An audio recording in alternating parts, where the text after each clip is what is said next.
Howe. And Ellick's great skill was as a forger. I mean, you know, forging documents, forging magazines, forging Nostradamus quatrains. Howe and de Vol decided to create a counterfeit version of Germany's leading astrological magazine, Zenit.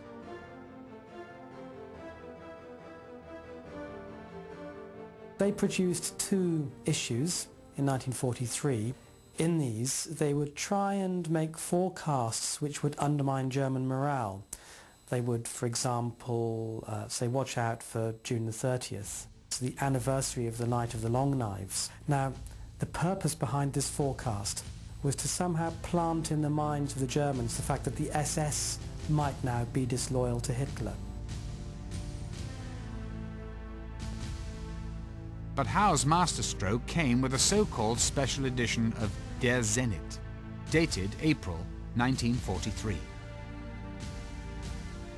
He cleverly waited until July to publish an April edition, thus seemingly being able to predict events he knew would come true. And what Howe and his colleagues did was to look at the sinking of German submarines, record the dates, and then in producing the April edition, produce these dates as if they were forecasts. British intelligence believed that if these predictions were picked up by the crews of German U-boats, the result would be a loss of morale and possibly even mutiny. The British counterfeit Der Zenit, however, contained one glaring error. They incorrectly titled the magazine Der Zenit instead of the actual title Zenit. Astrology and espionage would soon collide again, in what is still considered by many to be the most bizarre incident of the Second World War. When Rudolf Hess, the deputy Führer and one of Hitler's closest friends and advisors, made an astonishing solo flight to Scotland. Hess's idea to make the flight began with his belief that the British, a Nordic race, would be made sympathetic to the Aryan cause and could even be persuaded to side with the Germans if only Churchill could be overthrown. One of Hess's mentors, Karl Haushofer, reinforced this idea by telling Hess about a dream he had. In it he saw Hess walking through a Scottish castle with tapestries hanging from the walls, bringing peace between Germany and Great Britain. In addition to prophecy, astrology would also come to play a role in Hess's decision to make the flight. Rudolf Hess, along with Himmler, was probably the leading Nazi, most interested in astrology. He accepted it totally. Astrologer and close friend Ernst Schulte Strathaus cast a horoscope for the deputy Führer that revealed an auspicious arrangement of the planets. On May 10th, 1941, there was a particularly powerful astronomical lineup. Basically, there were 6 planets in Taurus and a full moon exactly on the opposite side of the zodiac in Scorpio. And according to astrological tradition, when you get such a lineup, you'll get a major shift in global affairs. And therefore, it was fair to assume that May the 10th, 1941 could provide the turning point in the war. There has always been some doubt whether Hess flew to Scotland based upon astrological advice. However, recently discovered documents written by Hess from prison in England include a letter to his mother. In it, he asked her to have 2 documents notarized: a record of Karl Haushofer's dream and the horoscope cast by Schulte Strathaus.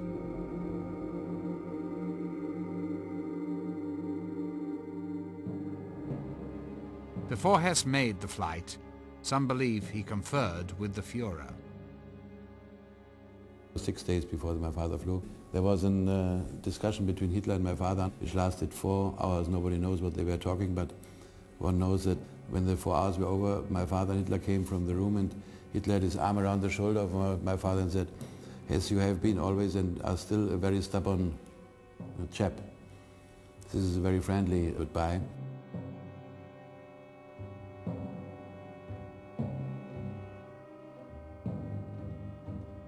Whatever words passed between Hitler and Hess at 5:45 p.m. on May the 10th, 1941, Hess climbed into a Messerschmitt fighter and set off for Scotland.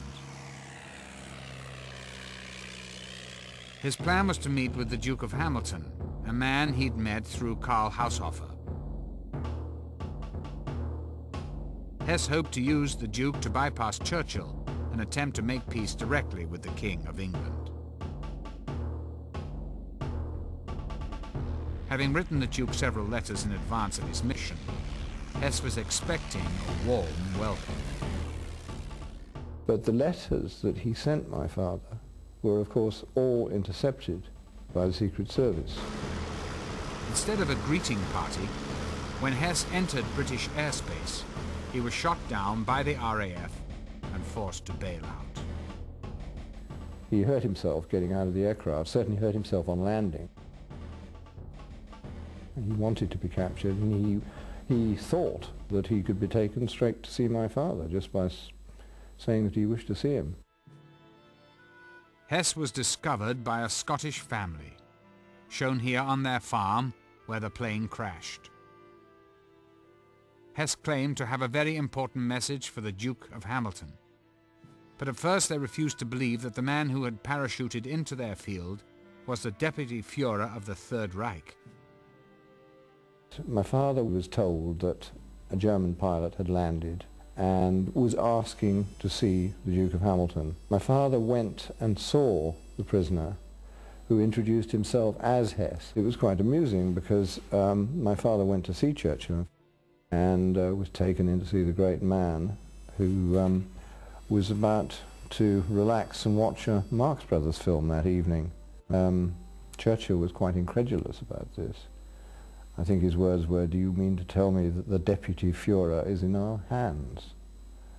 And when my father said, "I think it could be the case," he said, "Well, Hess or no Hess, I'm still going to watch the Marx Brothers film."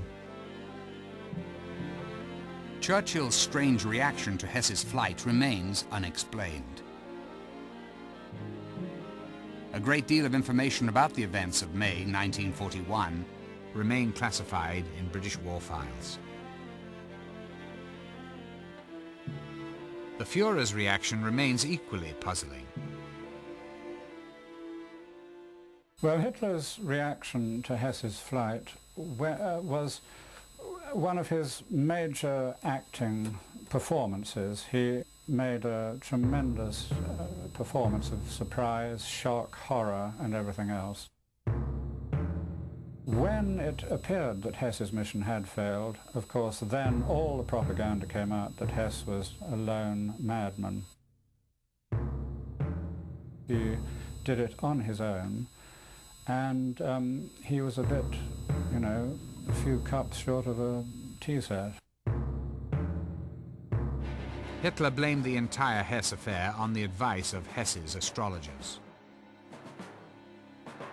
In response, the Nazi propaganda ministry issued an edict called Action Hess that forbade the public practice of any occult sciences, including astrology. The result was a further clampdown on the activities of astrologers, who were eventually all rounded up in the Action Hess a month after Hess's flight. They arrested all the prominent astrologers that they knew about and took them away for interrogation.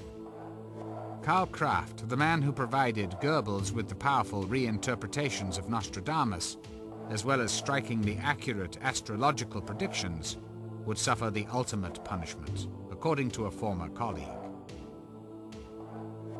Edward Kallik was a political prisoner who became friends with Kraft during their time in a concentration camp together.